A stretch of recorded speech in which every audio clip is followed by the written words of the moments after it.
Salut les builders, c'est Rubico. Et Blilien. Et aujourd'hui on se retrouve dans une toute nouvelle vidéo où je vous explique comment réaliser un bon stop motion. Ah oui, et j'ai failli oublier, on vous remercie énormément pour les 100 abonnés, ça fait chaud au cœur. Ensemble, on va monter l'escalier, on va grimper match après match et atteindre les 1 million d'abonnés. Eh mais attends Rubico, tu vas pas un peu trop vite là? On est quand même qu'à 100 abonnés là. Ouais, bon, ok. Maintenant, revenons à nos écrans, et plus précisément sur les astuces pour faire un bon stop motion, digne des plus grands Oscars hollywoodiens. C'est parti!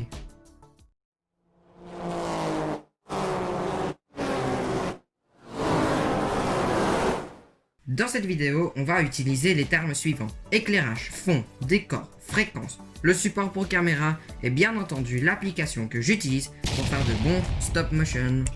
Ah ouais? Et c'est laquelle? Oh mais attends, tu verras plus tard. Tout d'abord, que veut dire le terme stop motion? Eh bien, un stop motion c'est tout simplement une suite d'images qui défilent les unes après les autres pour former une vidéo. Mais attention, c'est loin d'être un album photo. Oui, c'est ça. Aussi appelé l'animation en volume, cela consiste à donner vie à des objets inertes en les déplaçant de très peu, image après image. Il y a même des films qui sont sortis, faits en stop motion. Ah oui, c'est vrai. Il y a par exemple L'étrange Noël de Monsieur Jack, Coraline ou encore Wallace et Gromit. Perso, c'est mon préféré. Maintenant, je vais vous donner plein de conseils pour faire un bon stop motion. Le fond et le décor, c'est là que les objets vont s'animer. Ce décor peut être soit en couleur unie, soit vous mettez un fond vert. Et là, c'est à vous de choisir. Laissez votre imagination déborder. Ce décor ne peut pas bouger au risque que les images deviennent floues pendant le visionnage. Pour l'éclairage, je vous déconseille, mais vraiment, la lumière du jour, car elle varie de tonalité et ça se voit directement. Vous pouvez voir la vidéo qui s'affiche juste en haut à droite de votre écran sur les soldats que j'ai faite. Et malheureusement pour moi, comme j'utilisais la lumière du jour, l'image devenait floue. Prenez soit des spots lumineux, de préférence des LED, et non des lampes avec couleur jaunâtre. Ensuite, pour les appareils, il y a deux choix. Soit vous utilisez un appareil photo, ou bien un téléphone. C'est à vous de choisir le support que vous voulez. Mais attention, pour les appareils photo, on utilise souvent un trépied. Mais pour les téléphones, il existe plusieurs alternatives. Tu utilises quoi toi au juste? Moi, j'utilise un trépied bon marché qui fait largement l'affaire.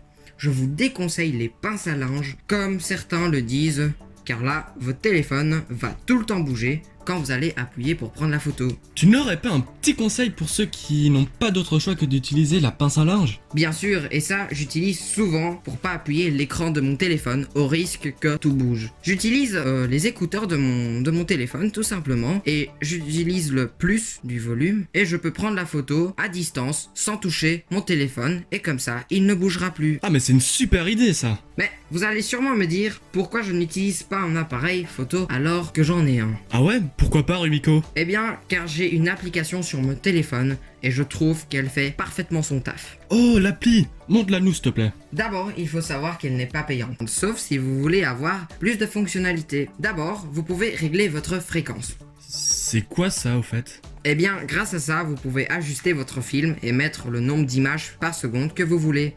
Moi, je mets entre 7 et 8, mais attention. Plus vous allez faire d'images par seconde et moins vous devez bouger l'objet de place et être le plus précis possible.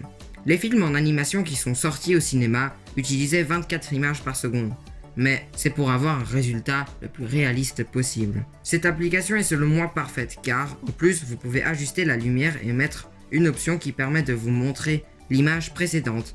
Ainsi, vous savez de combien vous devez bouger l'objet en question. Lorsque votre vidéo est terminée, vous pouvez même la partager. C'est bien chouette tout ça Rubico, mais elle s'appelle comment cette application? Je veux savoir moi. Cette application s'appelle Stop Motion Studio. Et voilà, la vidéo touche à sa fin. Eh mais attends Rubico, t'as pas oublié un petit détail là? Regarde dans tes notes. Ah oui, merci, le scénario. N'oubliez jamais qu'avant de faire un bon stop motion, il est préférable d'avoir fait auparavant des notes pour que vous sachiez le bon déroulement de l'histoire. Ah oui, et moi aussi j'aimerais rajouter quelque chose. Est-ce que ça vous dirait un top 5 rapide sur les astuces à savoir pour faire un bon stop motion? Bon, de toute façon vous savez pas me répondre, mais je le fais quand même. Je vous promets, ça va aller vite. Vous pouvez utiliser de la pâte à fixe que vous placez discrètement en dessous des objets qui ne bougeront pas durant votre stop motion, ou en dessous d'un personnage positionné de façon instable afin que ceux-ci ne bougent pas. de l'ouate va vous être très utile pour former de la fumée, simuler des dérapages ou même pour créer une bagarre. Si vous voulez faire un mouvement rapide, parfois seulement 2 ou 3 photos suffisent. Et si par-dessus vous rajoutez un bruitage de mouvement, cela rendra vraiment bien. Voilà un petit exemple. Pour animer de l'eau, un simple essuie bleu pourra faire l'illusion d'une étendue d'eau.